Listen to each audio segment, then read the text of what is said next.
Hello and welcome to the final round, the concluding round of the Ultimate E-Racing Driver Series here on BT Sports.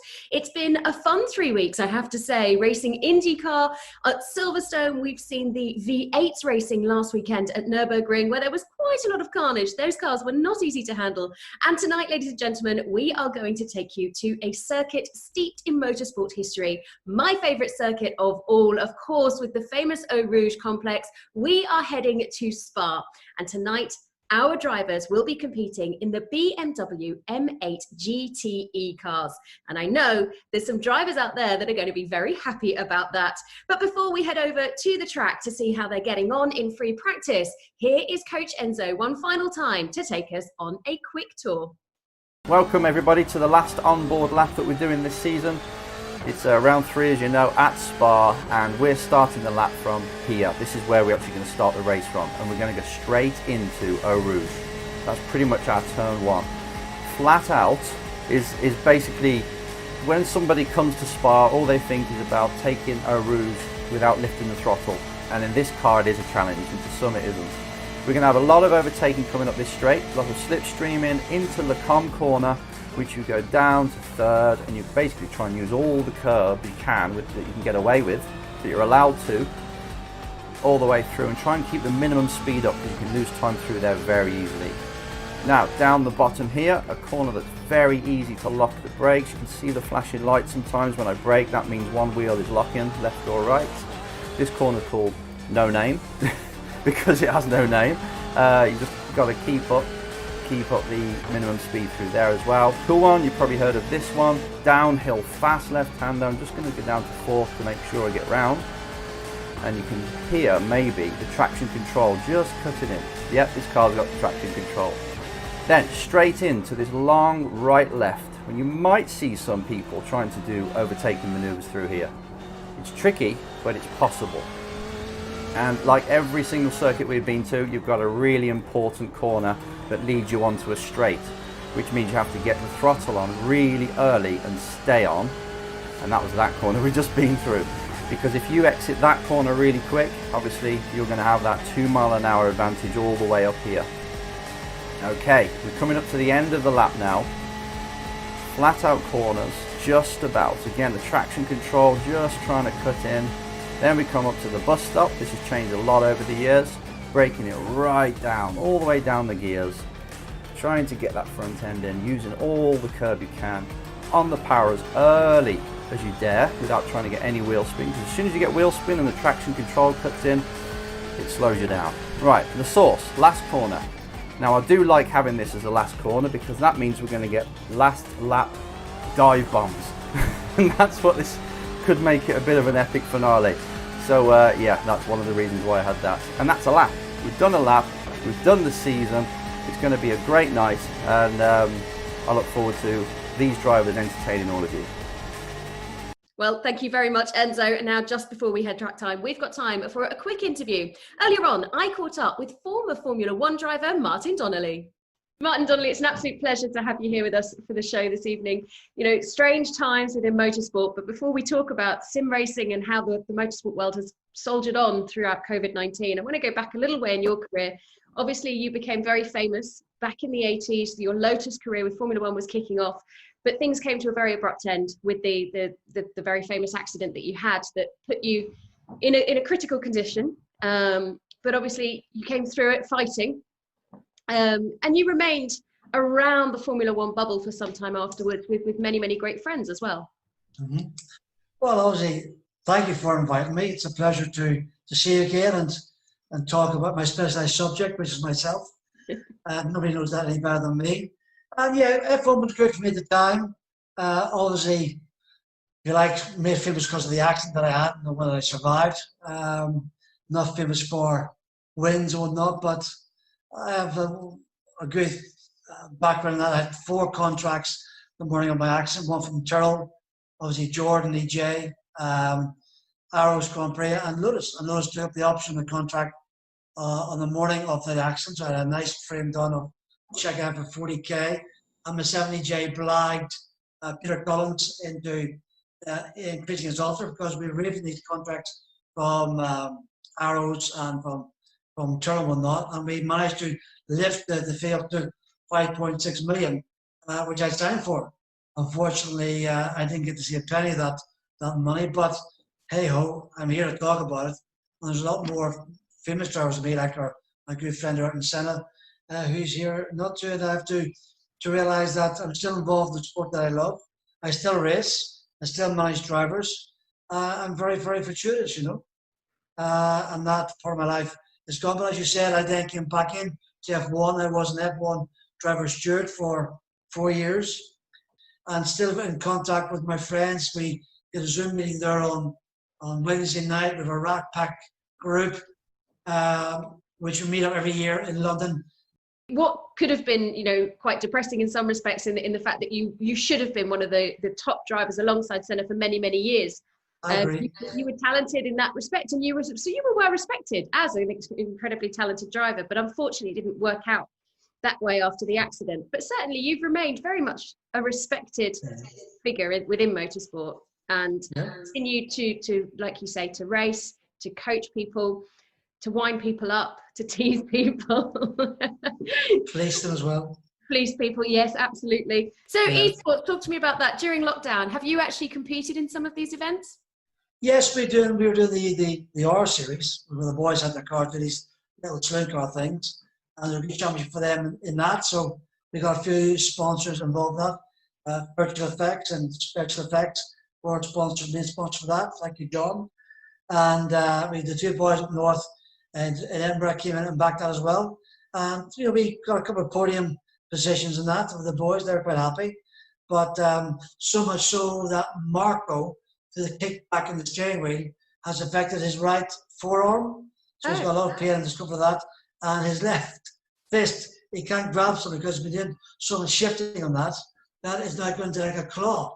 And because Edinburgh was in lockdown with physiotherapy and chiropractors, he can't get himself seen to. So being the good guy I am, the first race for us is in 2 weeks' time at Snetterton. It's a 45-minute race. I said, look, fear not, Marco, I'll step in. It can be 2 driver or 1 driver.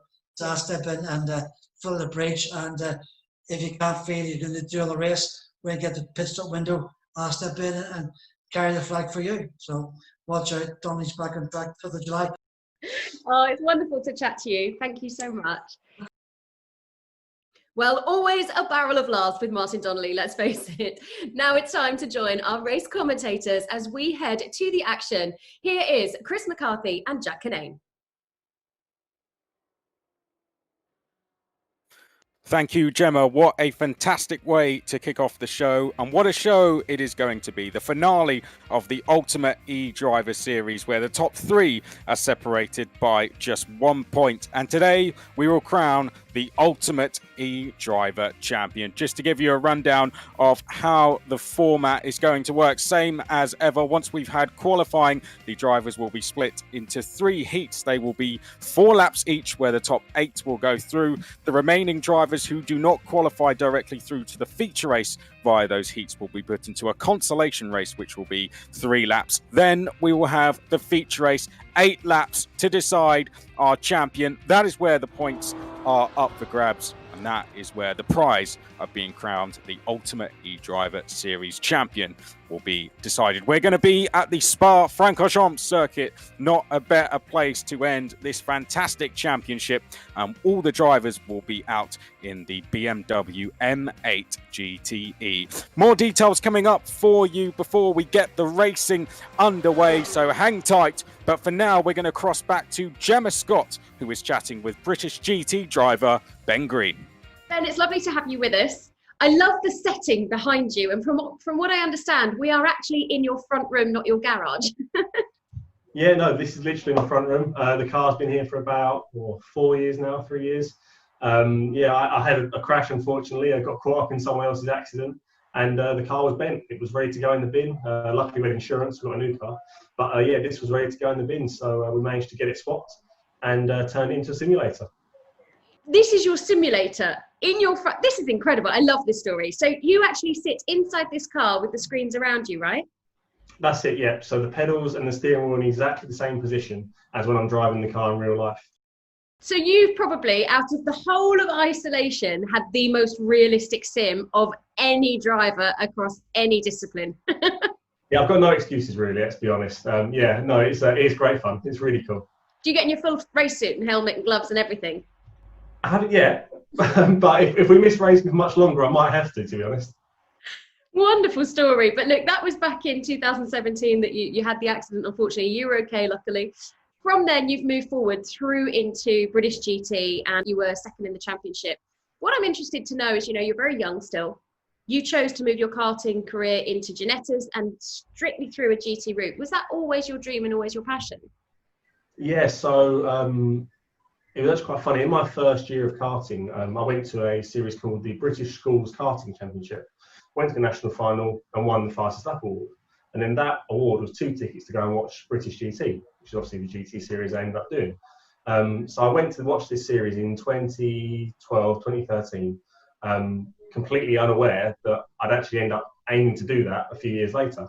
And yeah, that was really what got me hooked, to be honest. I saw the GT cars, just, the sound, diversity. You've got Audis, Ferrari, Mercedes, BMW, Aston Martin, Bentley. It's a really cool grid and championship, and they're raced all around the world as well. So there's just so much going for GT racing for me, and obviously single seaters is really cool, but a lot of money, much harder to get advertising for. There's a lot less jobs available. Kind of when you get to the end of where you want to achieve, there's maybe 15, 20 drivers in the world getting paid to do top level single seaters, maybe more, but around that level where there's significantly more in GTs, 3 or 4 times that I'd imagine. So yeah, that's the reason I aim to do GTs, because the diversity and also the chance of getting a job, I think, is much more realistic. You're no stranger to a sim, we now know. But how have you found the challenges of going into a Formula 3 car and then jumping into, we've had the V8s last week, we had the IndyCar as well the week before. How do you find stepping in and out of different vehicles? Yeah, I absolutely loved the V8s last week. That was a really cool mix-up to what I've normally done anyway. And yeah, I think it's really good because it makes you a much more adaptable driver. If you have to change cars constantly all the time, different disciplines, different techniques, I think it makes you a much more well-rounded driver. And that's something that e-racing's really got going for it compared to real life. And yeah, there's just so much going on. It's weird because I haven't been busy because the tracks aren't open in real life. I've been really busy because the tracks are open on the sim, and there's been race after race after race, and then there's practice, and then there's official practice, and then there's photo shoots on the track in the game. It's really busy. It is quite funny. But yeah, no, I've really enjoyed it. It's definitely kept me motivated during the lockdown and given me something to do, that's for sure. So what's next for you in 2020 once we're finally starting to see lockdown eased across the world? Fingers crossed. I'll be out in Germany this year, racing in the DTM Trophy. So it's a new series that started up this year. It's just for GT4 cars, and it's sprint racing. So 1 driver per car, which is odd for a GT car because normally they're shared apart from the DTM. So it's a really good opportunity. There's some great prizes up for grabs, and the aim is to win the championship. That's what I'm aiming for this season. We've got some great tracks: Spa, Lausitzring, Nürburgring, Zolder, and Hockenheim. And the season starts on the 1st and 2nd of August. Fantastic. Well, I wish you the very best of luck with that. Thank you very much for joining us. Thank you.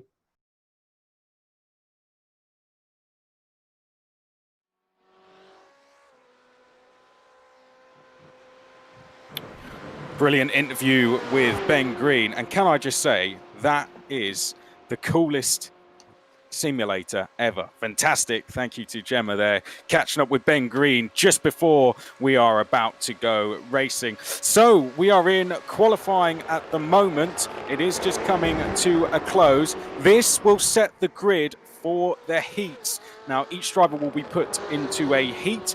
The drivers 1st, 4th and 7th will go into Heat 1. That's kind of how the system works. Those heat will be just 4 laps only, where the top 8 will go through. The rest of the drivers who do not go through will go into a 3-lap consolation race where the top 5 go through. And then we will have our grid set for our feature race. 8 laps. They will have to do 1 pit stop to take on fuel. And then at the end of that race, we will crown our champion. As for the point system in that feature race, the top 10 score points with 25 points going to our winner. And considering how close it is in the championship, Jack, I'd say those 25 points could be very very valuable. We have just 8 points between the top 6. Exactly. It's super, super close. But crucially, one of our championship contenders not here. Jonathan Hoggard, did not see him enter the server at all, so he's at the moment out of contention. But Liam Lawson in second, tied on those 30 points. Bart Horston is in with a shot. Chris Lulham, Matthew Payne, all within that shot as well. But Liam Lawson is in this heat in 5th place. And yeah, there he is, Ruben Barrichello, back for another shot in a BMW M8 around Spa. And we do have a rolling start coming from Blanchimont onto the straight before Eau Rouge. We're using the other pit lane for this one, not the Grand Prix pits. We're using the endurance pits for this one. But they're about to get rolling with Josh Malin with a very impressive qualifying, and Ramez Azam in 2nd place. This is going to be brilliant. Yeah, Josh Malin, as you said, did very well in qualifying last round as well, didn't he? So knows how to qualify. Was just a little bit unfortunate when it came to racing at the second round at Nürburgring, which was in V8 Supercars. For any newcomers, this has been the challenge we have set to these drivers. 3 rounds, 3 different tracks, 3 different cars. And those track car combinations are not revealed until 3 hours before this point. So they only have a couple of hours of testing, and then they are thrown straight into a challenge. But we've had some crazy combinations. Indy cars at Silverstone, then we had V8 Supercars at Nürburgring. But I think a more conventional way to end, this is what I like, all out in the GTE cars around one of the best circuits in the world. Jack, I'll hand over to you to talk us through the race start. The race start, of course, the last corner is going to be La Source. So that will be the last corner. It's going to be a hairpin. Wonder if when we get into about an hour's time going into that hairpin, will it be a battle between the top 2 to decide our champion? So 4 laps, this the first of 3 heats. Top 8 go through. Other than that, no points to be scored. So only those top 8 places matter. Jack, over to you for the start. And here we go. Safety car peels off, and Josh Malin went very, very early. As across the line they come, and the first corner being Eau Rouge and Radion. Up they go for the first time. Josh Malin leads. Ramez Azam in 2nd.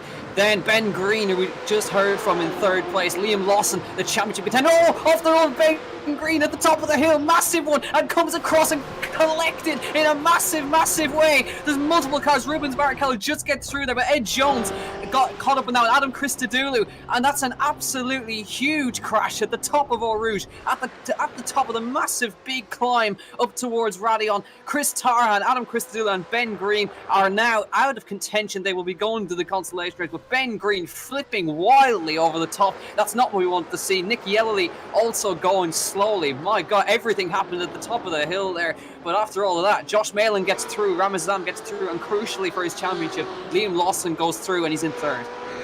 Yeah, as you said, the championship is what it's all to play for. There is Rubens Barrichello. He's in this as well. He is 9th at the moment, so only 1 place away from going through to the top 8. And we've had a lot of familiar faces in this championship. F1, F2, F3, FIA World Endurance Championship drivers, Le Mans drivers, and of course, the likes of legends of the sport in Rubens Barrichello there. And great to hear from Martin Donnelly at the head of the program.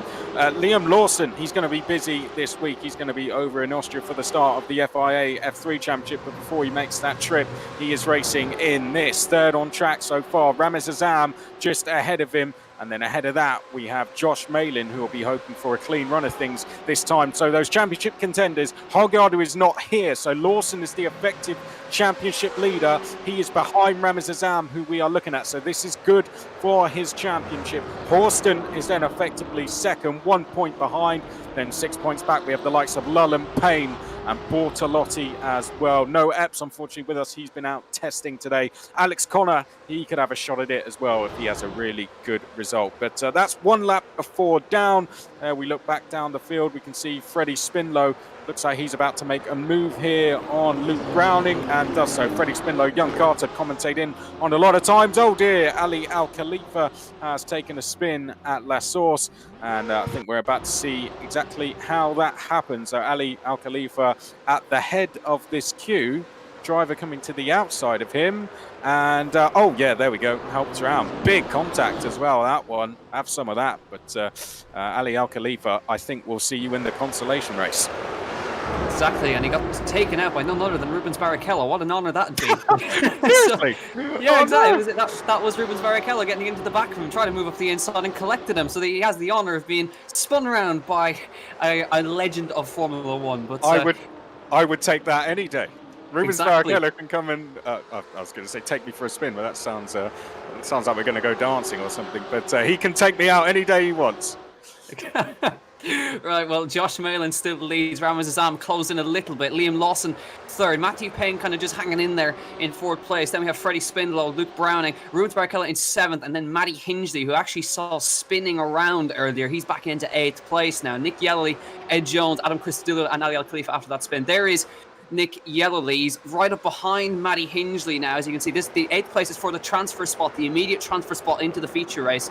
So it's a really, really crucial one. And I was just about to actually mention around Spa about the off-track system here on RS. If you're not familiar with it, anytime you run off the road, there is an in-game stewarding system that gives you an incident point. If you collect too many of those incident points, you will be either given a drive-through penalty or you will be completely disqualified. Now, the reason I mention it is that Spa is notorious for Blanchimont and many other corners for being incredibly harsh with the incident points. If you even put two wheels off the road, you will be picking up incident points left, right and centre. As we look at Rubens Barrichello on board them as we run down towards the bus stop chicane onto the outside of Luke Browning, late on the brakes, round the outside. Can he get it stopped? Three abreast is Matty Hingley, and spinning around, Nick Yellowly collects Matty Hingley in the bus stop chicane as well, and that was so unfortunate. Nick Yellowly completely innocent in that one. Matty Hingley was very late on the brakes, trying to go around the outside and making it three abreast into the bus stop. That was never going to work, and they end up falling down. But Matty Hingley still holds on to that eighth place. Nick Yellowly still chasing him down.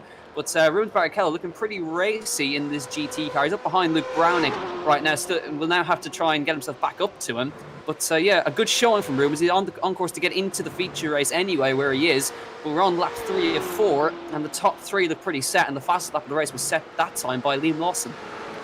Great stuff from Liam Lawson in third place, but Rubens Barrichello getting involved in nothing. Luke Browning, you should be scared. You've got Rubens Barrichello coming after you, and he's had one down already this race, so we'll keep an eye on this one. But Luke Browning, young British F4 driver, being chased by former F1 driver Rubens Barrichello. This the battle for 6, so both these guys will go through to the feature race at this stage. This would just determine how far up the grid they start. So the winner of this race will be pole position, second will start 4th, third will start 7th, and then it works its way down from that. But top 8 go through. So the approach to this race is a strange one, because you want to get in that top 8, but you also want to start higher up the grid as well. So it's how many risks you take, and with only 4 laps, you've got to make your moves quickly, as Rubens Barrichello has demonstrated. Looking back from Luke Browning now, you can see Rubens Barrichello trying to find room on the outside where there perhaps isn't some, but Luke Browning's giving him the space. They're going to be side by side now as they come through the right-hander here.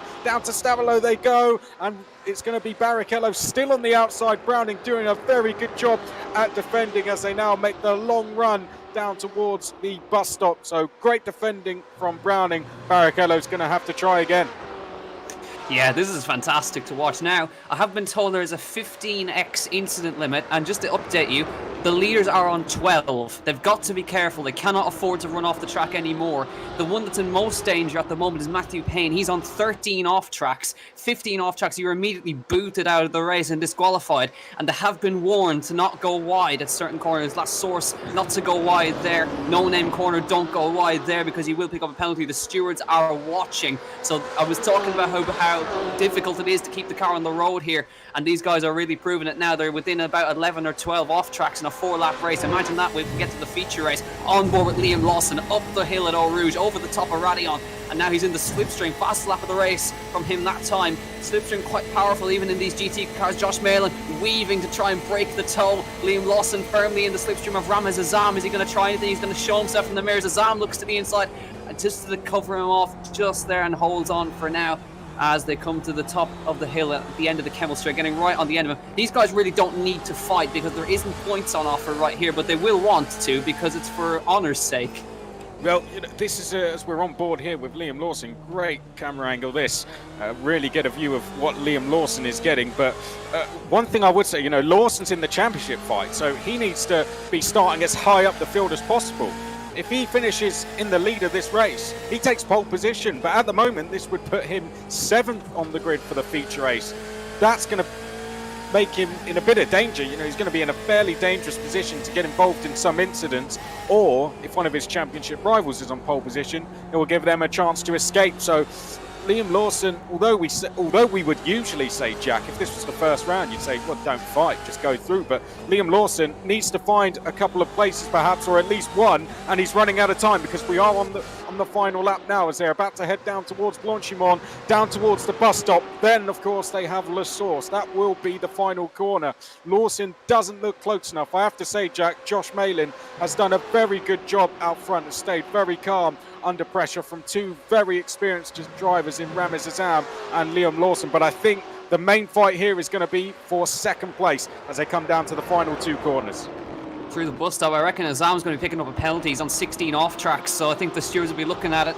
So here we go across the what would be the F1 start finish. We've got one more corner to go. Josh Malin holding off against Ramez Azam and Liam Lawson in 3rd place. So Josh Malin to take pole position in the feature race as they run to the line for the final time. Josh Malin crossed the line to win heat race number 1. Ramez Azam provisionally is 2nd, and Liam Lawson, the championship leader, crosses the line in 3rd place. Then it's Matthew Payne, Freddie Spindlow, Rubens Barrichello, Luke Browning and Matty Hingley will get through to the feature race. Adam Christodoulou, Ali Al Khalifa, Ed Jones, Ben Green, Nick Yellowly and Chris Tarhan will all go to the consolation race.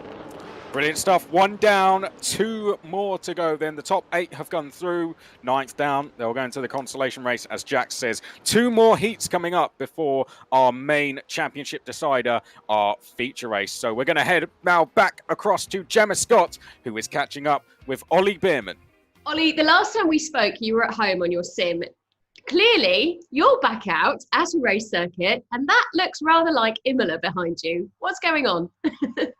Yeah, so I'm here to do one of my first tests out of the UK in an F4 car. So yeah, we're going to a track with quite a few people at big names. So looking to be in the mix. You're there with your I imagine your father's with you, your manager's with you as well. Yeah. You know, let's talk about that actually. First of all, 15 years old, you've already got management. That's pretty impressive. Yeah, so I signed with WH Sports early this year, and they've just been really helpful guiding me through nutrition, fitness, preparation, mindset, all really important things that often go unnoticed. So yeah, they've really been helpful. Most 15-year-olds that I know are still riding scooters around skate parks. They're taking their BMXs out. They're winding their parents up with gaming. Ollie, you are so mature. You are in the shoes of somebody, you know, you're now walking the tracks of people who have walked these, who are Formula One drivers, and you are well on your way, and that's clearly your goal. How do you stay focused as a 15-year-old boy? Well, I always keep the main goal in mind, which is obviously being one of those one day, making it to Formula One. And that keeps me motivated. So I always look at the main focus and see that everything I'm doing is worth it. Well, listen, Ollie, I'll let you get back to your track walk. Thank you very much for your time and for joining me tonight. Cheers.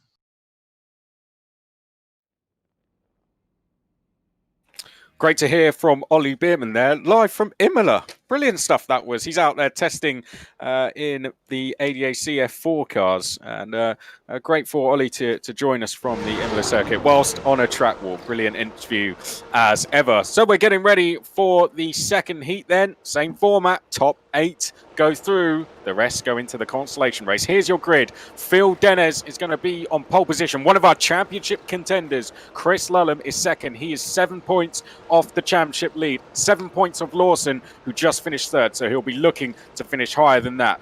Then we have Kenneth Gulbradson, Alfred Nielsen, Matt Stevens, Mike Epps has been back from his testing and he's been able to join us. Will Stevens is going to be on row 4 with Enzo Mucci, and I'll be keeping a close eye on Enzo after his antics at round 1. Andreas Beckman is going to be on row number 5. And then we have the likes of Martins, Cottrell, Pinero, and Gatoa. Is that Natoa? Gatoa, I believe that might be, in 13th place. Right, here they come then. Rolling start For those of you who may have just joined us, La Source will be the last corner, usually used as the first corner in most championships. It's going to be the last for us here.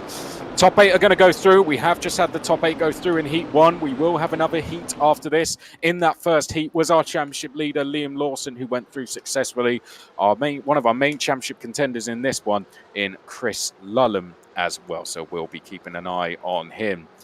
There you can see 2x2, we're in the BMW M8 GTE. Rolling starts will be the format throughout the day. No points can be scored in this race. Only top 8 go through, and then that is that. It just helps us set the grid for the feature race, where the big points are up for grabs in this series finale. Okay, they come now to make their way to Eau Rouge for the first time, and we are off. Dennis is going to lead us down towards the first corner. Lulham tucking straight into second place, so a good start from him. Gulbranson is in third, Nielsen in fourth, Epps in fifth, Stevens sixth, and it's Stevens in seventh place, Mucci in eighth. Oh dear, young Harry Cottrell has taken a spin. Unfortunately, he's going to be in the consolation race unless there are some big incidents ahead. But Phil Dennis defending now into Les Combes there from Chris Lulham. Chris Lulham trying to get the switch back, and Chris Lulham might have the inside into the right-hander here. Chris Lulham could grab the lead early doors. He's still going to be side by side with Dennis. Dennis refusing to give this one up now as they make their way down to the hairpin. Just in the background, Gulbranson and Nielsen there. Nielsen trying to swap places with Epps, and Dennis just about able to, he's not quite able to get back through. Lulham just about gets that move done, but that will certainly be a warning and a bit more as he comes out of no name. So one of the championship contenders, Chris Lulham, in the lead early doors here, Jack.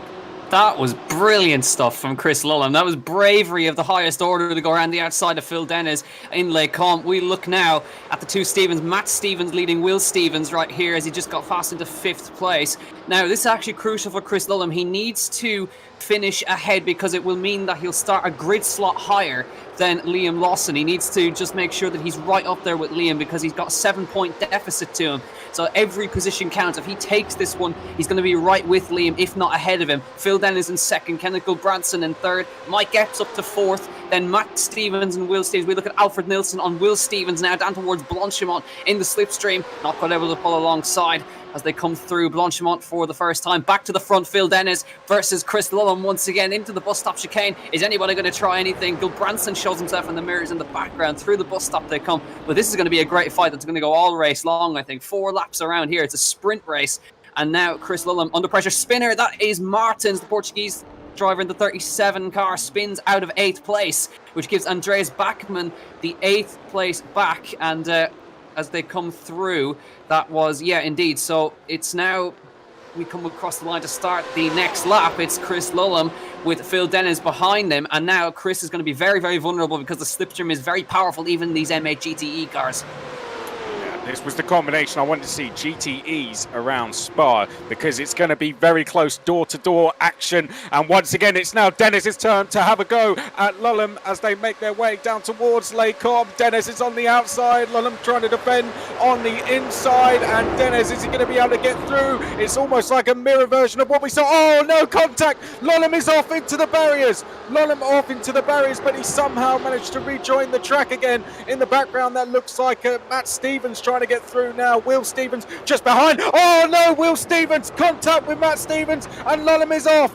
Lulham off, he's beached in the gravel now, and Chris Lulham, well, at best he's going to be going into the consolation race. He looks like he could be out of this race. That all started when Will Stevens made contact with Matt Stevens. Matt Stevens then had no control over his car after that, and he went straight into a very innocent Chris Lulham. Now Chris Lulham, he's gone out, well, he's out the race, so he's going to be in the consolation race, and the best he'll be able to do is get to the back of the grid for the feature. So let's have another look at this. On board with Will Stevens.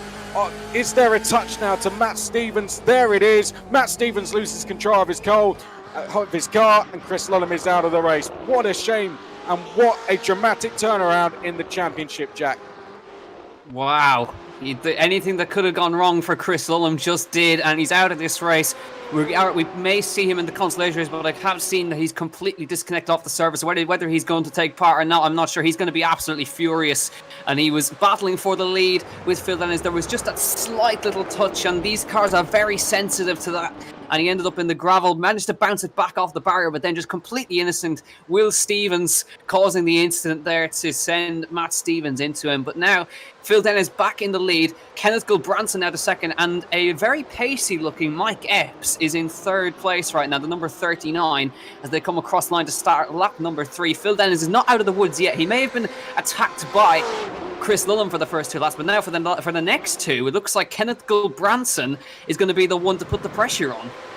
Yeah, Kenneth Gulbranson, a fairly new name. I don't know if we've seen a lot of him so far this series, but FIA ADAC F4 driver racing over in Germany so far. But he has now trying to have a look round the outside of Dennis. So this was the exact same move Dennis had to pull off on Lullum. Oh, and contact. Dennis now off. Gulbranson is going to take the lead. Oh, and Dennis has gone round. Clipped the curb as he rejoined the track. And Dennis may be in the consolation race. He has to try and stay in the top 8. And with the field split, he should be able to do that. He's come out in 6th place. So Phil Dennis manages to get going again.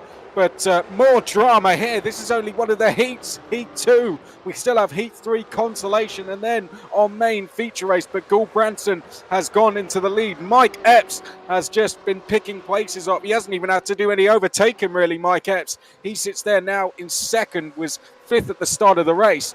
And with all these incidents, the former British touring car driver now sits there in 2nd place, making a big name for himself in the esports world over the last couple of months. But great to see Mike Epps has made it back from testing at Donington, and he is out with us. He sits there in 2nd. Not sure he's going to have enough time to catch Gulbranson, but he will take this. This is going to put him 6th on the grid. This is going to put him 5th on the grid, for the feature race, which will give him a real shot to end this championship on a high. He took big points home with him at round 2, had a brilliant drive there, did Mike Epps, to finish in 2nd place. So we'll see what he can do in this one. Now behind, of course, is Stevens. He was involved in the big drama earlier, the incident that eventually saw Chris Lullum out. And as Jack said, he's left the server, so we don't even know if we're going to see him. He's effectively got in his car and left the track. That's the equivalent to leaving a server. Nielsen then just behind him in 4th place. Beckman is 5th, Dennis 6th, Skatoa 7th, and then Matt Stevens in 8th, Jack. Exactly, yeah, just to go back on that Phil Dennis incident, that was all his own doing. He outbraked himself, and then Gulbranson just gave him a little tap in the rear, so nothing Gulbranson could do. But yeah, unusual from Phil Dennis, just trying to defend. And now these cars have traction control and ABS, but sometimes it can actually hinder you more than help you. So as he was trying to get back from the grass, the traction control was kicking in and he couldn't even get anywhere. But he is still in 6th place. He will still make the feature race if he keeps it clean and between the bales right now. We look at Will Stevens with Alfred Nilsson on his tail right now. Alfred Nilsson having a really good run today, battling away with Will Stevens. Of course, both of these guys drive in GT cars. Of course, Will Stevens more used to LMP, but Alfred Nilsson a GT4 class driver, so more used to a GT style car as they've come through Brussels into No Name. Looking all good right now. Less off tracks in this one by the looks of it compared to the previous race where they were picking off tracks up left, right and centre. The warnings from Enzo obviously came through. Enzo just outside there in 9th place at the moment, actually, and not going to quite make the feature as of yet, but anything can happen. He usually does in these things as he tries to chase after Harry Cottrell, who is in the barrier at Radion, who's just behind him as well. And there was an interesting little thing when Chris Lullum and all of those guys went off at the end of Brussels into the hairpin. A couple of guys actually were so focused on the crash in front of them that they outbraked themselves and went into the gravel. Matty, I can't remember who it was, but I believe Enzo Mucci went off by himself. Ramon Pinero went off by himself as they saw the crash in front of them. They couldn't believe what happened in front of them. Enzo Mucci, I think he just went off by himself. He'll use that as an excuse, but I'd say he just went off on his own. There we go. Kenneth Gulbranson is going to take the win here. This is going to put him on the front row of the grid. Mike Epps is going to be 2nd. Will Stevens, preliminary, is going to be third. Of course, that incident I'm sure will be looked into. This is a good little battle. Dennis on his recovery from that big mistake. He's going to go up to 5th place ahead of Andreas Beckman, but Beckman's going to have a chance to fight back. But it's going to be Kenneth Gulbrandsen who is going to take the win in a very, very dramatic heat number 2. That puts him 2nd on the grid for the feature. Mike Epps will be 5th in the feature. 8th in the feature will be Will Stevens. 11th will be Alfred Nilsson. 14th, Dennis, and then we have Beckman, who will be 17th, and then 20th, and just outside of the top 20 will be Stevens and Gatoa. Enzo Mucci is 9th, Harry Cottrell 10th, Martins in 11th, Pinero, Lulham all go in to the consolation race. Wow, I need a breather after that one. I'm sure you do as well, Jack. What a race that was for a heat as well. Fantastic stuff. There is one more of those to come. Heat 3 coming up very shortly. But while we get our breath back, we're going to go over to Gemma Scott, who is speaking to Porsche Super Cup driver Jaden Conwright. Jaden, thank you so much for joining us, for making the time to chat to us from over there in the States. You started off at age 14, very, very strong. You won the Formula Car Challenge over in the States. You're racing in the Porsche now. What's your goal? I would definitely love if I can get some opportunities again to do some single-seater stuff again, whether it's in Europe or in the US or even Japan. I would love to try it, but I mean right now I think I'm focusing on racing Super Cup, building my connections along in the GT world, and then just trying to move my way up into an even higher professional seat. I understood from a conversation we had earlier on that you actually went as far as flying to Austria ready to test ahead of the Formula One weekend and actually got turned away. COVID-19 has really messed with our world, hasn't it? So I didn't really know about it until I flew there to have a transit flight, and then I got turned away. Basically, no argument. We called people from Porsche, we had talked to people from Formula One, things like that, but it was no avail. They didn't really care either way. They said all your paperwork, everything checks out, but no, you can't come in. Will you be able to get back for the race? If we can't do the full championship, we'll definitely try to race if things start easing up at the moment. I mean, right now it's kind of up in the air. The last thing we want to do is try to travel back and have the same experience again. Yeah. But I mean, whenever I can get over there, I would love to race as soon as possible. So to miss races will be dire for the championship. We'll just see how the whole world is in a few weeks, since it seems like it changes every single day. Hopefully everything will go back to normal sometime soon, so everyone can just get back out there and racing, and the fans could get out there to enjoy it in person again. Thanks for your time, for joining us, Jaden. I really appreciate that. Great to chat to you. Thank you for having me on.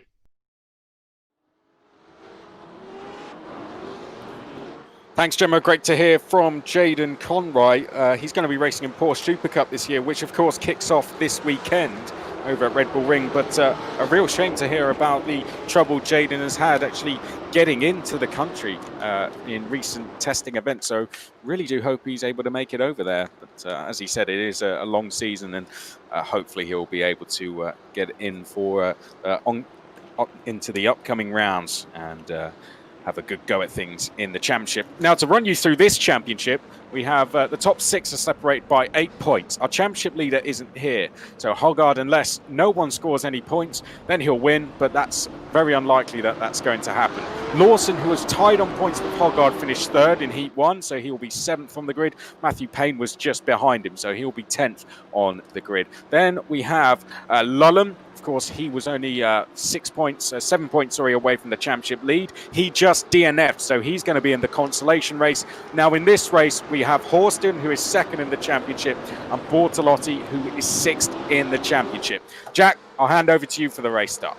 Here we go. Gordy Much leads the pack away with it, and he got a brilliant getaway. He's left them for dead as they come across the line. Gordy Much leads. Bart Horston and Bortolotti are 2nd and 3rd. Jordan Albert is 4th. Kiko Porto, Dudu Barrichello, of course, is in 6th. Anthony Mott, Stevenson, Behrman, Donaldson, Vossen, Connor and Goldson. Here we go. Bortolotti versus Horston. He slipstreams around the outside as they go 2x2. He should get in front of him with the overspeed, and does. He's a full car length. Immediately goes to the inside to cover him off. So Bortolotti slots in to 2nd place. Bart Horston Horston third. Jordan Albert holds on to that fourth place for now as they go line astern through there. Kiko Porto, the two Brazilians there, Porto and Barrichello in fifth and sixth. Then Anthony Mott and Stevenson hold on to the 8th place. Barrichello has a little...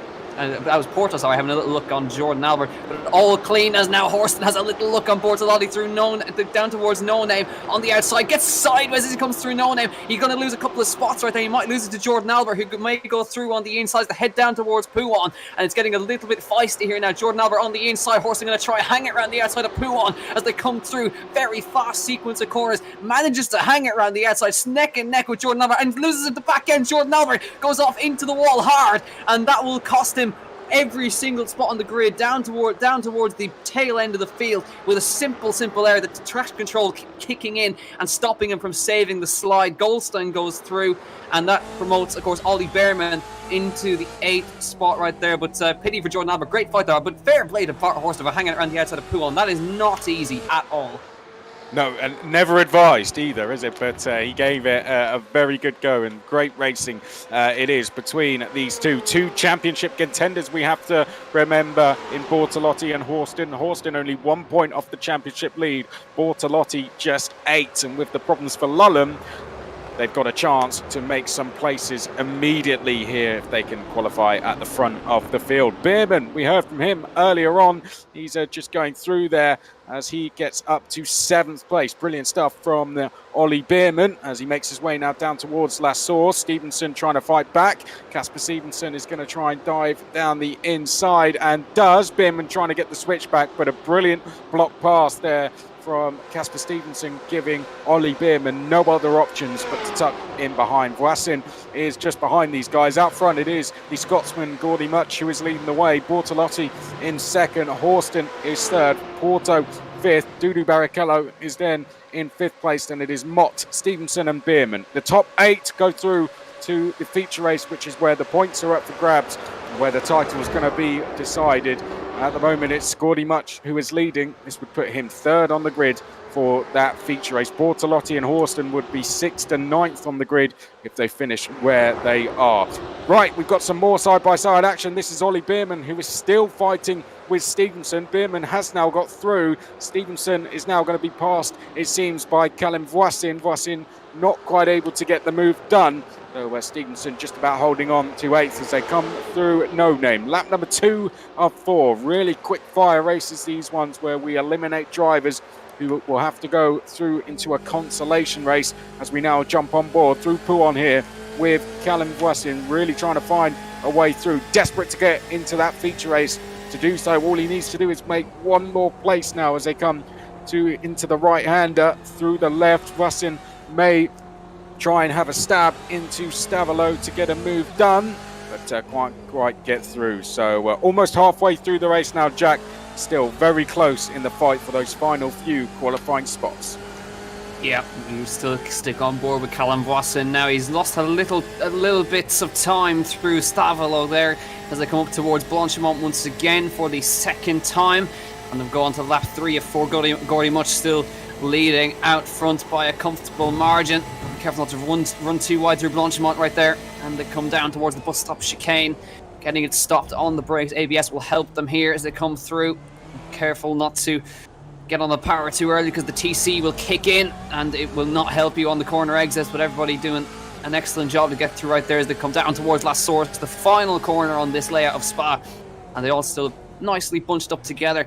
Stevenson is still trying to get up the inside of Ollie Behrman right now, but really Callum Voisin is the one that needs to get past because he's currently in 9th place and he needs one more spot to guarantee himself a place in the feature race when we get to that after the consolation race. And at the moment he's heading into the consolation race up through Radion for the 3rd time, and Gordy Much comfortably in the lead at the moment, as you can see, and Bart Horston going with Bortolotti in 2nd place. So they're holding on to their spots at the moment, but they're battling away for the championship as well.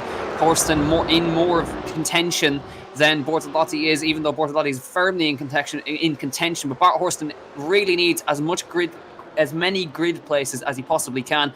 And I think what he's doing is he's allowing Bortolotti to kind of drag him up towards Gordy Much, as they seem to have a tiny bit more pace over the Scotsman who's out in the lead at the moment. But we'll see in due course. Only a lap and a half to go. But Bortolotti currently getting the better of Bart Horsten, and that means 2 grid slots more ahead of him.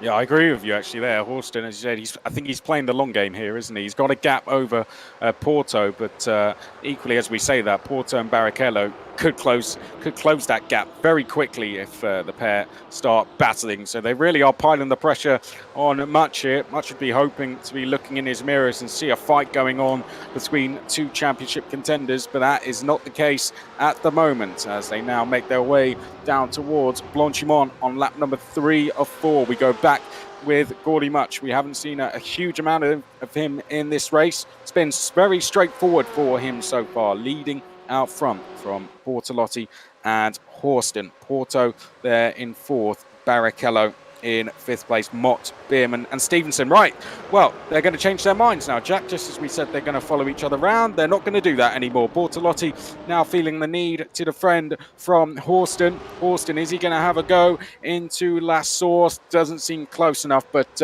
well, by the time they get to the Kemmel Straight, Bart Horsten may just be able to drive straight past Bortolotti.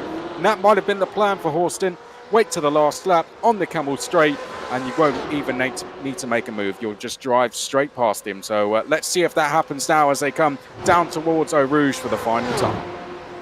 Yeah, I think he's realised that Bortolotti just doesn't quite have the pace to catch up to Gordy Much. So now Bart Horsten is going to have a go. He was 0.3 of a second quicker. He's matching the leader for pace right now. Bortolotti trying to break the toe as they come down the Kemmel Straight. It's a long drag up the hill. Horsten to the outside line. Bortolotti just has enough to stay in front for now. Coming through the end of the Kemmel Straight. Through they come down towards Brussels. Looking all good for them right now, but Horsten, there's still a lot. There's definitely a lot of places you can overtake, and I think he could be now already thinking about the bus stop chicane, even La Source, which is a perfect overtaking opportunity to be in the last corner, and how wide it is to just chuck one up the inside. Bortolotti holding on for now, but Gordy Much is pretty much secure in that Heat 3 race win out front, coming down towards Pouhon. And again, they don't really want to fight in this section because Kiko Porto and Dudu Barrichello could easily close in on them very quickly if they slow themselves up down to the end of this section into Sector 3. And Bortolotti holding on for now as they come through. But now, this is where the overtaking opportunities can come. He's going to be in the slipstream. Bart Horsten, he's 1 point off the championship leader. He's going to get through to the feature race, but every grid slot will count. He needs to get as close to Liam Lawson as he possibly can. But here we go. Against Bortolotti now as they come down towards the bus stop chicane. He's got Blanchimont to negotiate, and he'll be in the slipstream as they come down now. On board with Bart Horsten as he'll come down towards Blanchimont, and the Italian is going to try and hold on. Look at the overspeed he gets as they come through Blanchimont down towards the bus stop chicane. Where's he going to go? Bortolotti defends the inside. Horsten late on the brakes on the outside line. They touch as they come through, but Bortolotti holds on for now. One more opportunity down towards La Source as they come through. Gordy Much is about to negotiate through La Source, and he will take the win, but I think Bortolotti has just done enough to hold on as they come down towards La Source for the last time. Gordy Much comes through and he will cross the line to win heat race number 3, and Gabriele Bortolotti has just about held on against Bart Horsten. A valiant effort from the Australian, but he will not quite get that grid slot, and Bortolotti will start 2 grid spots in front of him, which could make the difference, and Liam Lawson will start the highest of the lot of them. But Gordy Much, Bortolotti, Horsten, Porto, Barrichello, Behrman, Vossen and Alex Connor will get through to the feature race. The rest will go to the consolation race. Brilliant race to end the heats. We now have all the drivers that didn't finish in the top 8. They are about to go into a consolation race, which will be just 3 laps, and the top 5 from that will go through. Then we will have our feature race. So whilst that is happening, whilst the consolation race is going to take place, we're actually going to head back to Gemma, who has a great interview coming up for us. I'm sure she is now going to be chatting to us with Formula E driver and DTM driver Robin Fries. Driver now with Envision Virgin Racing. Lovely to have you here with us for the show this evening. Robin, you and I first met many years ago when you were driving in the Formula Renault 3.5 Championship. It was your debut year in the championship, and you were the 2nd driver ever to win the championship in your debut season. It was an incredible year for you. You were racing against some incredible talents. And I will never forget, towards the end of the season, sitting down with you and discussing the harsh realities of moving through your career, of how you'd always relied on prize money, to how you were going to progress from there. Yeah, true. I mean, obviously, was in a position that, firstly, I can have the opportunity to drive cars in my beginning of my career in Formula BMW and so forward. But then, as the cars are getting quicker, bigger, it's getting more expensive, obviously. So, and I didn't really have the banking behind me that, well, it's easy to put the money on the table and so forward. So I was relying a lot on prize money, which I was trying to win, especially the Formula Renault 2 liters the year before, which was 2011.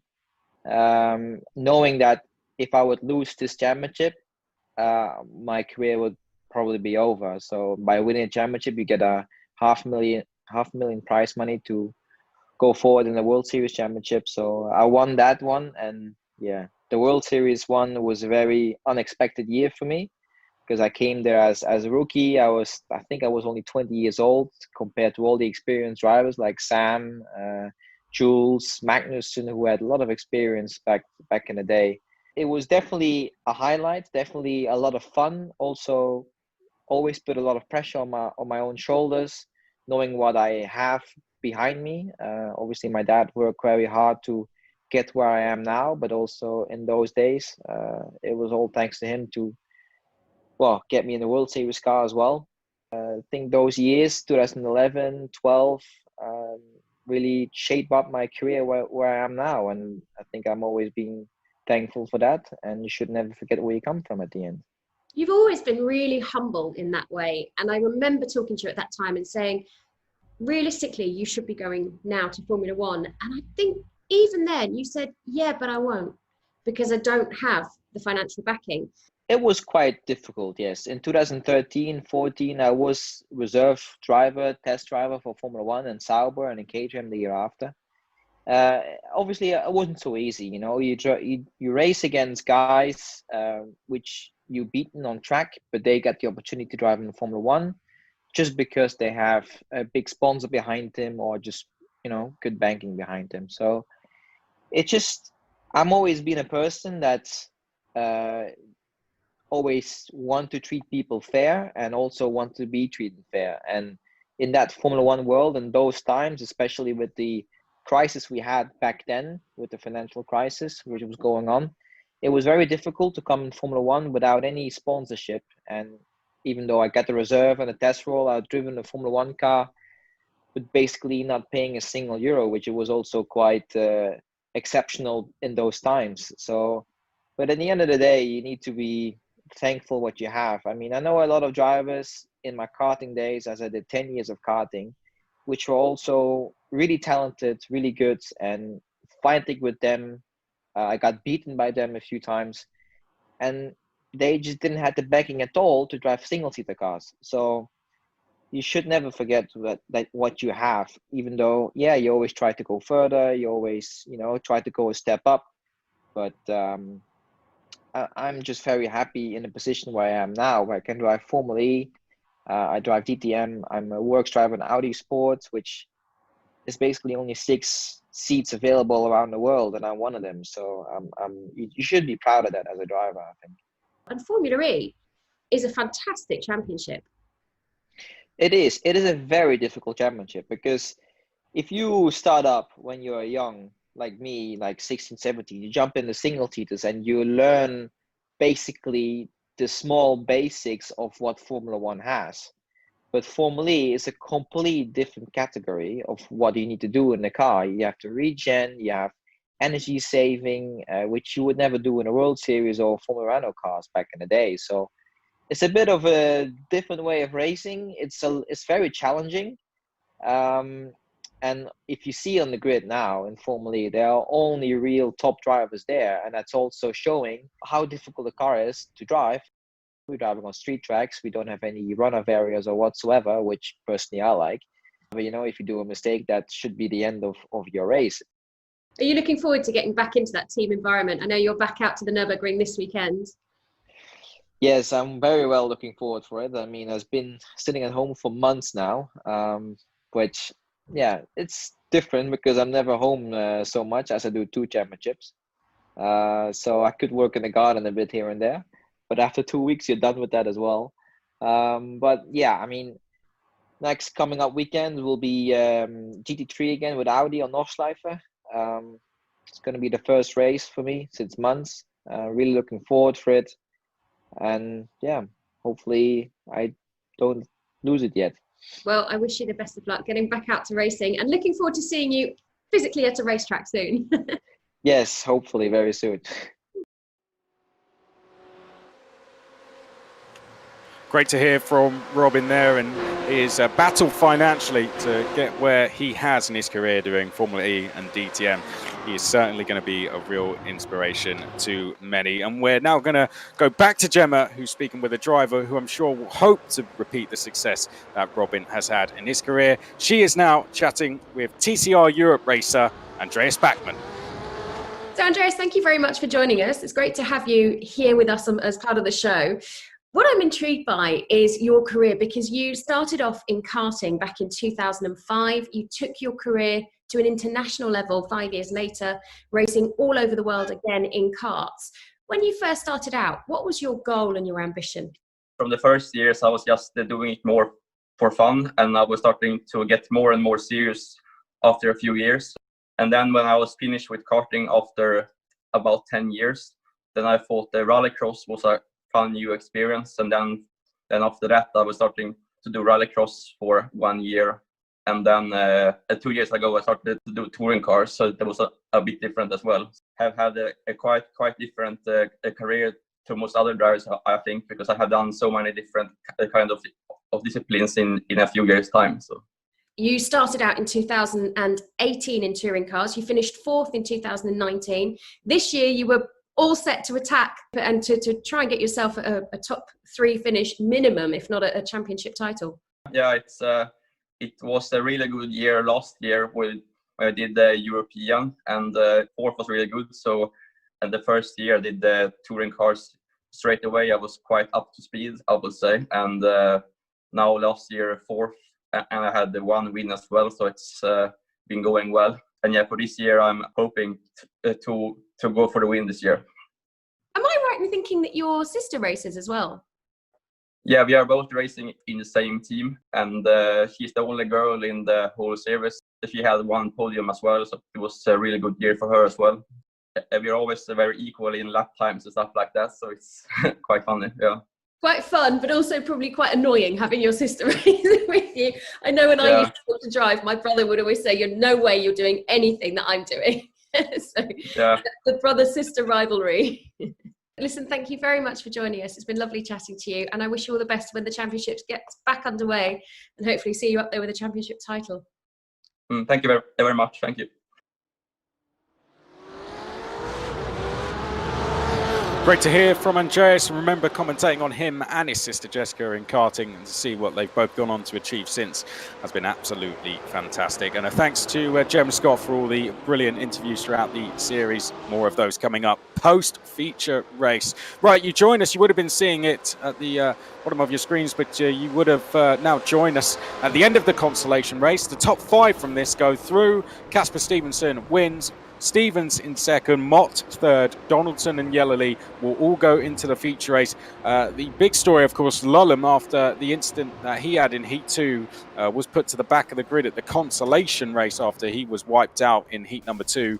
And, well, he's decided, unsurprisingly, that he does not want to take part. So he has exited. His chances of the championship, he feels, are over. So he will not be going out in the feature race. So that leaves us with 4 drivers who are fighting for the title. Hoggard, our championship leader, he is not here. He is tied on points with Lawson, but he is too busy to race this evening. So he's effectively no chance for him to win the championship unless no one else scored points. So a very, very slim chance, shall we say. Now the championship contenders after that. Lawson is on 30 points. He will start 7th on the grid in this race. Horston is then behind that. He's second. 1 point behind Lawson. He's going to be starting P9. Payne who is next on 23 points, will start 10th. And then we have Bortolotti, who will start, as we can see, from 6th place. So they are all together. They're within 2 rows. Row 4 and 5 is where all the championship protagonists end. Top 10 score points in this feature race. 25 go to the winner, 18 to second, 15 to third. Then it's 12 for 4th, 10 for 5th, and then we work down in 2s. 9th scoring 2 points and 10th scoring 1 point. Grid on your screen. This is it, the finale of the Ultimate eDriver Series. 3 weeks, 3 different tracks in 3 different cars, and it all ends at Spa-Francorchamps in the BMW M8 GTE. Jack, just some quick thoughts for you before we do start. It's been a fantastic series. What are you expecting from this one?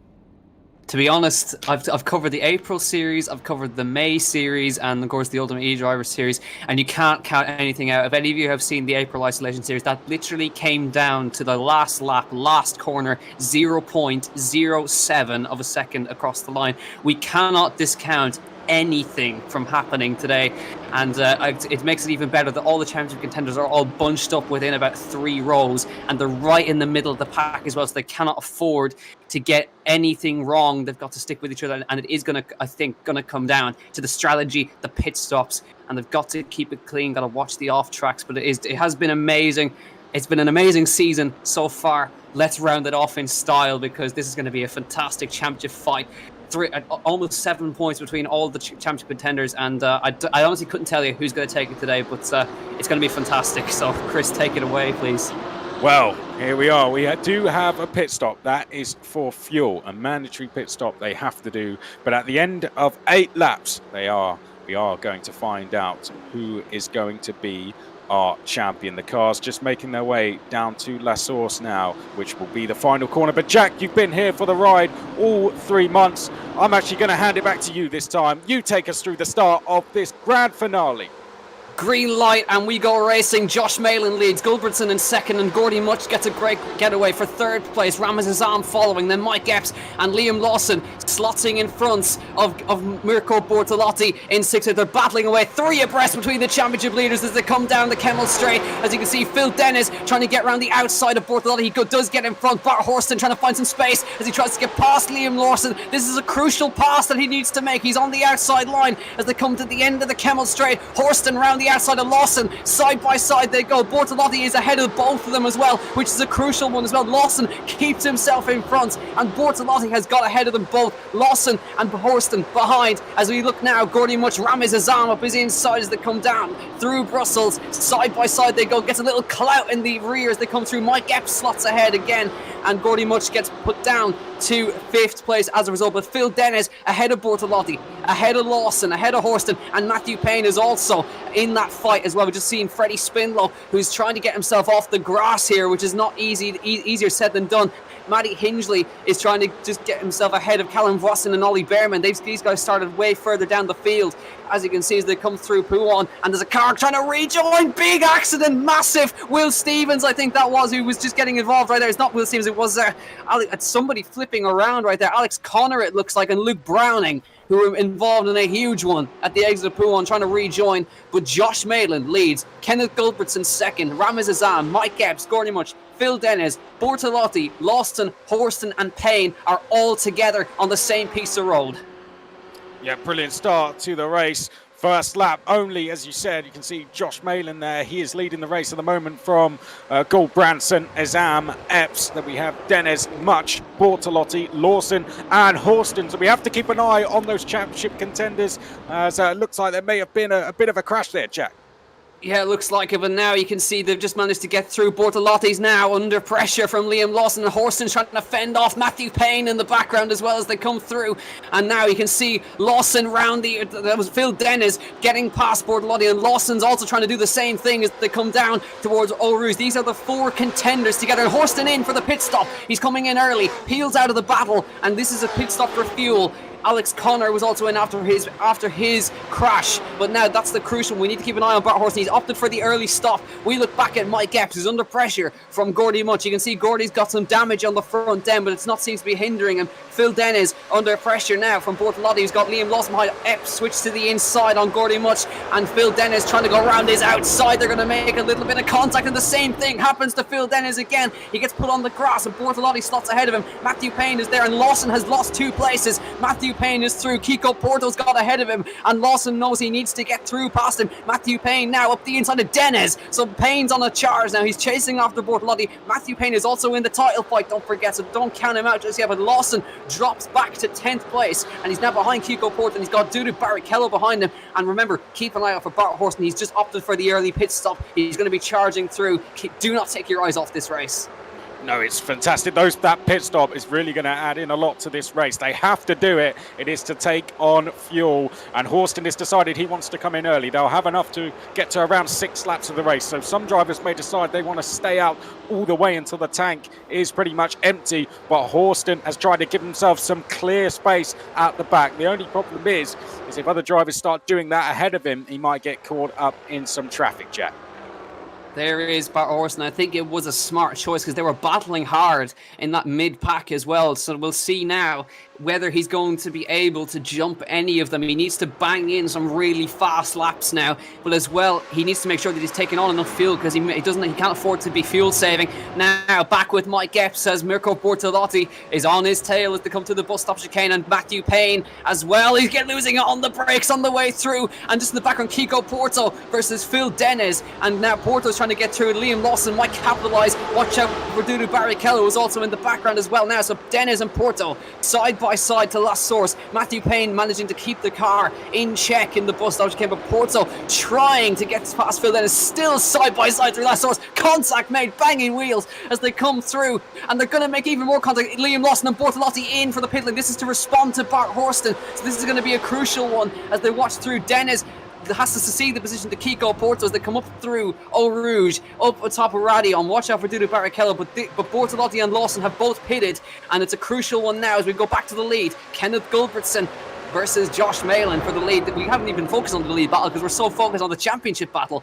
And an interesting one as well, Eduardo and Rubens together on track, 9th and 10th. Interesting one. Yeah, I wonder if Rubens will be up to his old antics again here.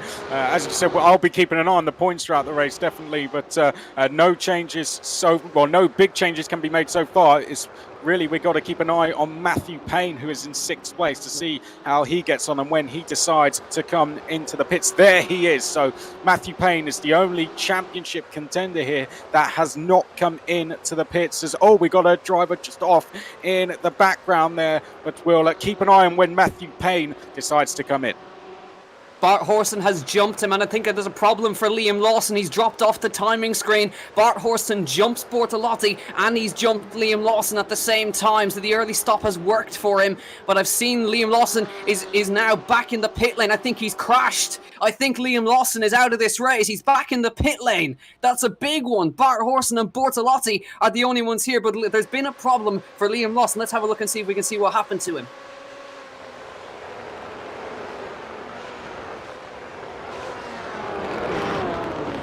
Can't quite see what happened right there, but it looks like Liam Lawson was involved in an accident of his own right there as they came through.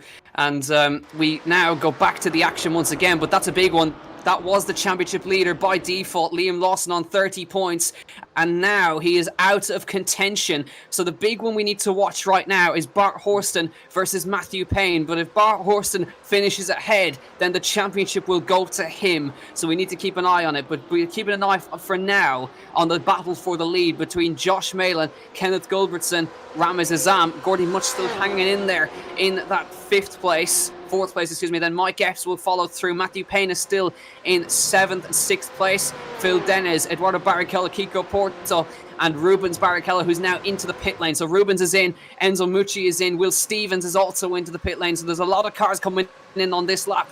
And you can see Josh Malin just trying to weave his way to break the toe out front. And now we keep an eye to see if the Norwegian, on his debut in the series, if he can hold on and try and take a win here, which would be a great result for him.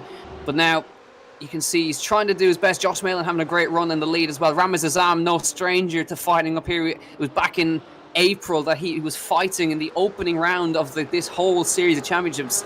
Ramez Azam battling with Mohamed Ibrahim for the win, and he had to give it way to Mohamed Ibrahim in that one. But no sign of Ibrahim today, which is a bit of a shame. Would have liked to have seen him out in these cars, but it's Bart Horsten 16th, Mirko Bortolotti in 17th place, and Liam Lawson, no sign of him out on track. So it's going to look like for the moment that Bart Horsten is in the box seat for this championship.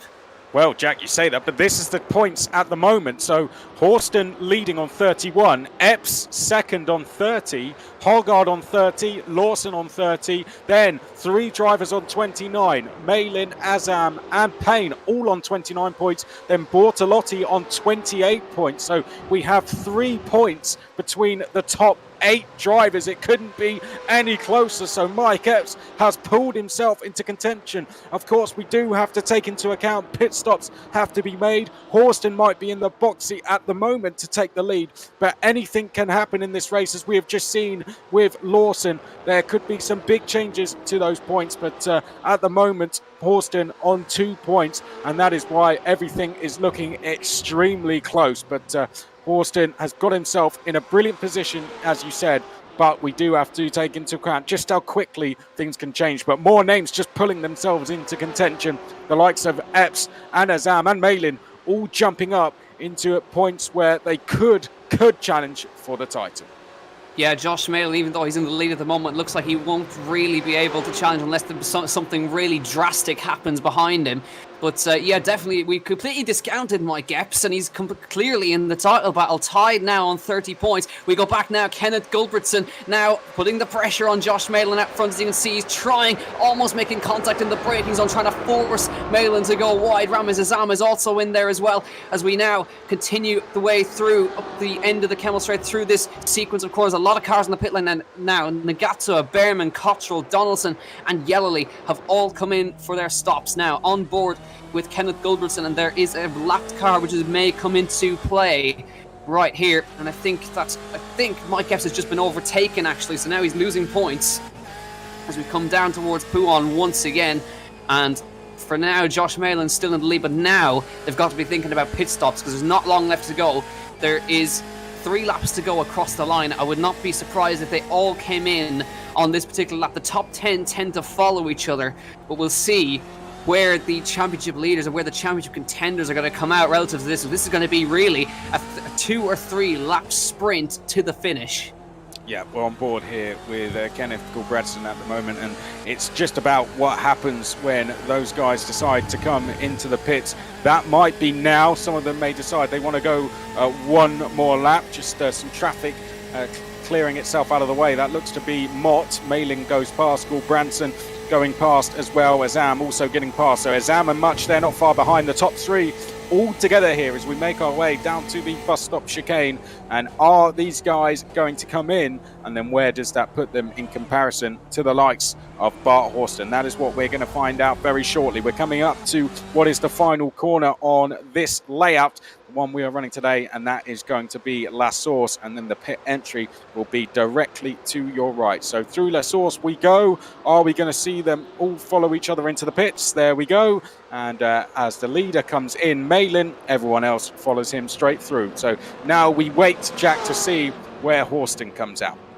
Yeah, I think the only one, there was somebody who didn't pit right there. We'll keep an eye on that. But this is Bart Horsten with Mirko Bortolotti right behind him. And interesting enough, Matthew Payne overtook Mike Epps, so he's in that 5th place now, and it's going to be interesting to see who jumps who in the pit stops. But this is now who's going to rejoin where. Bart Horsten coming through the last corner at La Source. Gulbertson has re-emerged ahead of Josh Malin in the pit stops, and they come out. Gulbertson, Malin, Azam, Gordy Much all out of the pit lane as they surge down towards Eau Rouge. There is Gulbertson. They have to use all of the pit road as they come up through Eau Rouge and Radion on. Gulbertson, Malin, Azam, Gordy and Bart Horston versus Matthew Payne. He jumps him, and Bortolotti goes through as well. Very, very close, but Bart Horston slots in front by literally millimeters ahead of Matthew Payne. But Bortolotti now knows he's in with the chance, and now this is going to be a fight between these three, possibly even Mike Epps if he's able to close in at the background as well. But 3 laps to go. Horston, Bortolotti, Payne and Epps are all together on the road, and this in reality is the fight for the championship. Well, the points are just being updated in front of me now. I can see the guys behind the scenes working to update them. Horston is going to be on 39 points, Payne on 31, and then it looks like Hoggard and Lawson 30 points each. Of course, Lawson's out, so 29 points it is for Payne at the moment. So it is Horston who is now the man to beat. He has managed to find himself some space in terms of the championship out front, but there is still time remaining. 2.5 laps still to go. Bortolotti is there in second. He's on 30 points. Sorry, I didn't look down at Bortolotti. So Bortolotti on 30, Lawson and Hoggard both on 30 as well, and then we find Horston who's on 39 points. That is how close it is. There is only a few points in it. Bortolotti needs to get past Horston. Horston with that 5th place, he's going to score around 10 points for that, and Bortolotti is going to score 8 for 6, so he'll be desperate to get past. And as for the guys ahead, anything can still happen. Don't discredit anything in motor, not just in motorsport, but in esports as well. We've seen it in the April Isolation Series. We've seen it already today with the likes of Lulham and Lawson, and I'm sure we're going to see it again, as we're only going to have a couple of laps remaining when they cross the line next time. Yep, so Horston very much in the box seat now. He's got a 9-point lead now over Mirko Bortolotti, so it's essentially Bortolotti needs to get through and Horston needs to lose places very quickly. So we'll see if he's able to do so as they come up through Eau Rouge and Radion as they come through. 2 laps to go as they come up the Kemmel Straight. And Horston in 5th, Bortolotti in 6th, Matthew Payne in 7th is now for the lead. Josh Malin on the outside of Gulbertson, and these guys are fighting for a win. They're going to make contact as they come through the chicane, and they managed to somehow come through unscathed right there, but that's dragging now Ramazan and Gordy Much, who's recovered so well, back into 4th place now. So the top 4 are together, and just to say, if these guys keep fighting, Horston, Bortolotti and Payne could also get involved in this. They're not far off the back of them. Don't go anywhere. No, and what I was going to say, Jack, is Bortolotti, he's not the gap to Payne, Epps, Barrichello isn't a lot either. So if he causes a little bit of a fight with Horston, then those guys can catch. So he's in a bit of a predicament here. Does he try and work with Horston, his championship rival, or does he try and create a bit of a scrap and bring some other guys in? Tricky situation to decide as we go side by side. Josh Maitland trying to come around the outside here of Gulbranson. Is he going to get through? Just about. So Maitland through and Gulbranson off into the gravel there. Well, side by side action once again here in the Ultimate eDriver Series. It's living up to its title at the moment, isn't it? We're about to go onto the final lap of the race. Maitland is our Much, Gulbranson, they are the top 4. Then we have our championship leader Horston in 5th, Bortolotti in 6th place with Payne, Epps, Denez and Porter rounding out the top 10. It couldn't be close between the top 4. Look at them now as they make their way down to the bus stop chicane. Josh Malin sits in the middle of the road there. Azam not able to get away through. Then it's Much and Gulbranson. One more lap to go to decide our champion, Jack. Well, it ended like this in April, not quite in May, but this is reminiscent of the April series as they come down towards La Source, round the last corner. The final lap of the series is about to begin. Josh Malin leads, Ramez Azam is 2nd, Gordy Much is 3rd, and Kenneth Gulbranson is 4th. And now he's going to have the slipstream problem for Matthew Payne. He's dropping down the order, so Matthew Payne drops out of contention for the title. As you can see, he's spun it somewhere, just coming onto the entry of turn number 1. But now the top 4 are going to go so close together. Ramez Azam going for it now on the outside line, but Gordy Much will have the double toe as well in the background as they come down the Kemmel Straight. Gordy Much makes it 3 wide on the inside line. Can he outbreak it? Not quite. Has to back out Ramez Azam round the outside. Contact, and they spin, and Gordy Much manages to get through, but Gulbertson has to get collected as well. They both spin at the end of the Kemmel Straight. Gordy Much leads, Kenneth Gulbranson 2nd, Bart Horston is on the podium now, and Mirko Bortolotti is behind him. Eduardo Barrichello fills Will Dennis, Mike Epps, Azam, Malin and Porto. Epps just slots ahead of Azam right now, but it came to blows just like it did in the final round of the April series, but it now puts Bart Horsten on the podium, which for sure is going to secure him this title. Brilliant stuff. What did I tell you? Anything can happen. Just anything can happen in motorsport. And there is an example of that. It may have worked out even better for Bart Horsten, but it ended in tears for those guys fighting for the lead, unfortunately. And that is how quickly things can change. But it is still Bart Horsten who leads the championship. He is now on 44 points ahead of Lawson in 30. Hoggard also in 30. Bortolotti on 34 points. Only a few more corners to go now, Jack, before Bart Horsten is going to crown himself champion. He gets past Kenneth Gulbrandsen for that second place on, and Bortolotti's also going to get through. So Gulbrandsen cruelly loses the podium as they come through Blanchimont for the final time. I wouldn't call the battle for second place just over to say I'm sure Bortolotti might have a think about it as they head up towards the bus stop chicane for the final time, the final round of the Ultimate eDriver Series live on BT Sport, coming through the bus stop chicane, then over towards La Source. We can't forget Gordy Much out in the lead as well. Going to be his first win of the championship in fabulous fashion. The Scotsman about to come through the final corner, and he will cross the line to win the final round of the Ultimate eDriver Series. But coming through towards the line, you can see now, I think Bortolotti, Horsten is slowing down as they come across the line, but I think it'll still be enough. Horsten runs out of fuel as he comes across the line, but he crosses the line and he's losing spot. He's down to 6th place. What does that do? Bortolotti is second. They need to work out the points frantically behind now. Horsten's run out of fuel before the line and is classified as 6th. I think Bortolotti might have just done it. Well, 6, that gets you, I believe that is 8 points for 6th place, and Bortolotti will get 18 points. So that is a 12-point difference. And does that hand the title to Bortolotti? I can tell you it is 8 points for Horsten. That gives him 37, but Bortolotti gets 18 points, and that is 40 points. So at the line, Bortolotti has been crowned the Ultimate eDriver Series champion with Horsten running out of fuel. I said it earlier, I'll say it again.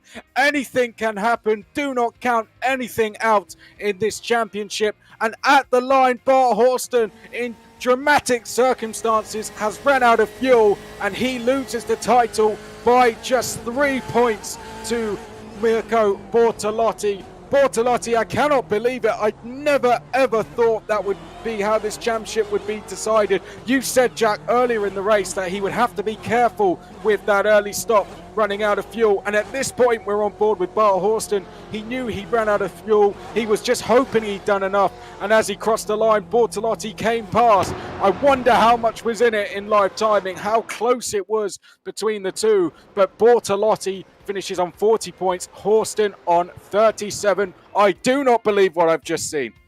Wow, it happened in April. It came down to the final corner last lap. There was a crash that time, but Bart Horsten runs out of fuel, coasts across the line, and Bortolotti has done it by a margin of 3 single points. That almost equals the amazing finish to the April Isolation Series. But we have to say a well done to Gordy Much as well. He wins his first race of the championship and the last one as well. But wow, I'm actually speechless. I didn't think that would happen in any kind of championship.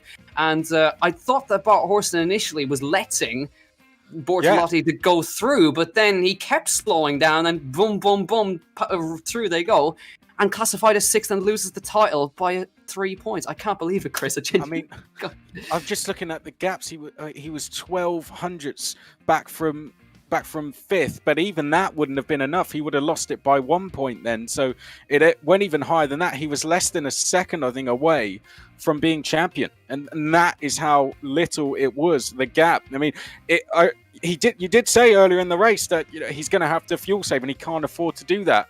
He just didn't fuel save enough, clearly, or he was flat out all the way, and he ran out coming out of the final corner. If we were using the layout where we weren't using La Source, then I don't know if that would have changed anything. But Bart Horsten tragically loses the championship to Mirko Bortolotti, who will probably have no idea he's won it yet. But as I'm looking at an Excel spreadsheet and the points were going in, bang, there went the 40, and that is where I saw by 3 points Mirko Bortolotti had won. And Bart Horston with 37. Lawson was 30. The rest of the championship, Hoggard 4th on 30. Then it was Much on 26, Epps on 24, Payne on 24, Azam on 24, Dudu Barrichello on 23, and Denez rounded out the top 10 on 22 points. Well, I believe our champion, is ready to chat with us. So I'm going to head over now to Gemma Scott for some reaction. What a finish that was, Gemma. I still can't quite believe that, boys. That was absolutely unbelievable to see. Bart just slowing down at the end there. Incredibly difficult for him. And Bart is actually standing by to have a quick chat with us. But, you know, I'm struggling to get my words out for you, Bart, because that was just catastrophic right at the end there. Just the fuel saving didn't quite work out for you, man. Yeah, well, I didn't know it was a problem until the last lap. I thought I had an extra litre or so, but I was fuel saving a bit at the end, but I hadn't really, you don't usually touch the fuel mixers on iRacing, so I didn't really know what to do. So I was just coasting a bit, but yeah, I just got it wrong. I think I had like 0.2 litres coming around the last corner, and it started, I don't know what, sputtering, and lost a lot of time there. I have no. Do you know who won the championship? Yeah, I can tell you now that our championship leader is in fact your rival Mirko Bortolotti, who is also standing in with us in a commentary right now. But I am so sorry that it came down to that for you. But Mirko, I have to come over across to you right now, because we've been trying to speak all week, but finally we do it in the best conditions that it could be for you. Congratulations. You are officially the Ultimate E-Racing Driver Series champion. Oh, well, that's honestly, that's crazy. I mean, yeah, thank you. Last week at the Nürburgring, after that mistake I did in the pit lane with the pit limiter, I said, oh my god, I completely destroyed my championship there, and I lost 15 points, and I never expected to be able to win it today. So yeah, this race was honestly breathtaking. I saw Bart pitting on lap 1, if I'm not wrong, and I said to myself, well, that's technically really, really difficult that you can make it with the fuel, because you can only refill like 3.5, 4 liters if you pit on lap 1, and you need 7, 8 to finish the race. So I said, well, that's gonna be close. If it's gonna make it, it's gonna be really close. And I really expected this to happen, but I was really, really tight on fuel as well, because I refueled only 7 liters. And I ran out on the line, so actually it helped me to come out of the pits behind him, so I could really save fuel in the last 3 laps, and at the end it worked out for me. So I'm really, really happy. Actually, never expected that. Thanks for the invite once again. Really, really cool series, and great to be part of it, and fantastic to take the championship. It's been wonderful to have you as part of that, to see you crowned as champion tonight again. I wish you, huge success. Congratulations to you. And to know that both of you were struggling there with your fuel is very, very interesting to know. Just goes to show how important your race engineers are to you. Now, standing by, of course, we also have our race winner, the first win of the series for you tonight, Gordy Much. Congratulations. What a race. Yeah, I mean, I knew it was pretty quick, but the times were so close. I mean, in practice, the entire series, the times have been covered by a 10th between the top 10. So to win this race is absolutely awesome. I knew that I'd have a chance. I sort of waited until the opportunity was given, and I managed to find it on the last lap of all laps, and managed to take the win. But I'm so happy with the result. And it looked incredibly fast. I mean, Spa is a great circuit. It's traditionally known as one of the most enjoyable circuits for so many reasons. And tonight, from the onboard footage that we could see, you guys were quick. Yeah, I think, the standard of this series has been incredible. We have drivers. Oh, I think we might be losing Luke the Browning. connection. We've got You're back. people like. Yes, can you hear me now? Yeah, we've got you now, Gordy. Yeah, so like I said, the talent in the series is just extraordinary. So yeah, no, like I think in general there's a lot of fast drivers in there, and we all push each other to be as fast as possible. So yeah, no, I was on the limit. I couldn't go much faster, and I'd probably say the same for the rest of the drivers. Well, it paid off. Congratulations to you, Gordy. Thank you very much for joining us. And I just want to cross over to Philippe Dines, who finished, I believe, in 4th position in the end, just chasing down Eduardo Barrichello, who popped on through ahead of his father, having raced side by side through so much of that race. Phil, a wonderful evening once again. It was a little bit tough after qualifying second, getting pushed around a little bit here and there. The aggressive drivers, it was a little bit frustrating, but the race was pretty good. I even had a couple of mistakes. I got driven off at the end of the long straight and lost a little bit of time, but I also missed my pit box and I still ended up finishing 4th, so I'm pretty happy with that. Very good going. It certainly was a challenging race, and it goes to show, like I said earlier on, how much you rely on your engineers in the real world of racing, and when you're on the sims, there is still that factor. Yeah, I had no idea how much fuel to put in, so I kind of just guesstimated, and it worked out. So congratulations, well done to you, and thank you for joining us throughout the Isolation Racing series that we have been running. What a journey it's been, ladies and gentlemen. The last 3 months, we've had April Isolation, we've had May Isolation, and then, of course, we concluded our esports season with the ultimate e-racing driver, putting the drivers absolutely and ultimately to the test in terms of learning tracks, learning cars, and that last-minute surprise of where they're going. And, of course, congratulations once again to our championship winner of this final season in June, Mirko Bortolotti.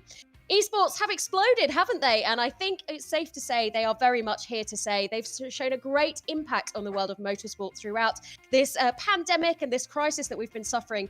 And it certainly has been an insight and an eye-opener into how valuable sim racing is to help drivers in their training and to help them to refine their race craft. And back to racing they are going after this long period of training. Well, a huge thank you to everyone who's been involved in making this such a success. Thank you to everybody who's put the series together, including BT Sport, of course, for giving us such a great opportunity to get e-racing on the television. Thank you to our commentators and everybody behind the scenes. And watch this space, ladies and gentlemen, because I can tell you now, we will be back. And in the meantime, take care and good night.